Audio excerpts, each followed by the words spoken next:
தமிழகத்தில் 14 மருத்துவக் கல்லூரிகளுக்கு டீன்கள் நியமனம். தமிழக அரசு உத்தரவு.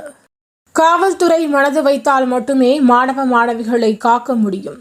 எடப்பாடி பழனிசாமி பேச்சு. ஆத்தூரில் பேட்டரி சைக்கிள் வடிவமைத்த அரசு பள்ளி மாணவர். அமைச்சர் அன்பில் மகேஷ் பாராட்டு. விஜய் வருகையால் திமுக ஓட்டுகள்தான் பிரிக்கப்பட போகிறது. பாஜகவின் ராஜா கருத்து. கட்சி நிர்வாகிகள் விலகுவது மக்கள் பிரச்சினை இல்லை, கட்சி பிரச்சினை. அதை நான் பார்த்துக் கொள்கிறேன் என சீமான் பேச்சு. மீன்பிடிக்க சென்ற 3 சிறுவர்கள் நீரில் மூழ்கி உயிரிழப்பு. விழுப்புரத்தில் நிகழ்ந்த சோக சம்பவம். அரசியலில் இருந்து கடவுளை விலக்கி வைப்பதுதான் சரி.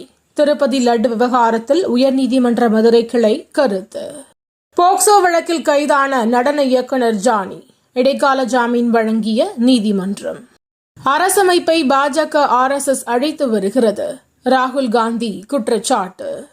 நவராத்திரியை ஒட்டி உச்சநீதிமன்ற கேன்டீனில் உணவுகளுக்கு கட்டுப்பாடு விதிப்பு. வழக்கறிஞர்கள் அதிருப்தி தெரிவித்து உச்சநீதிமன்ற பார் கவுன்சிலுக்கு கடிதம். குஜராத்தின் வளர்ச்சிக்காக மக்கள் வாக்களித்தால் பீகார் மக்கள் எப்படி வளர்ச்சியடைய முடியும்? பிரசாந்த் கிஷோர் கேள்வி. அரசு பேருந்தில் பணிப்பெண்கள். மகாராஷ்டிரா அரசு புதிய திட்டம். தெற்கு லெபனானில் உள்ள நகரங்களில் இருந்து பொதுமக்கள் வெளியேறுங்கள். இஸ்ரேல் ராணுவம் எச்சரிக்கை. சென்னையில் பல இடங்களில் திடீர் மழை. வெப்பம் தணிந்ததால் மக்கள் மகிழ்ச்சி. தேனி, திண்டுக்கல் உள்ளிட்ட மாவட்டங்களில் இன்று மழைக்கு வாய்ப்பு. வானிலை மையம் தகவல். தினந்தோறும் காலை தலைப்புச் செய்திகளை உடனுக்குடன் தெரிந்து கொள்ள வணக்கம் இந்தியா நியூஸுடன் இணைந்திருங்கள்.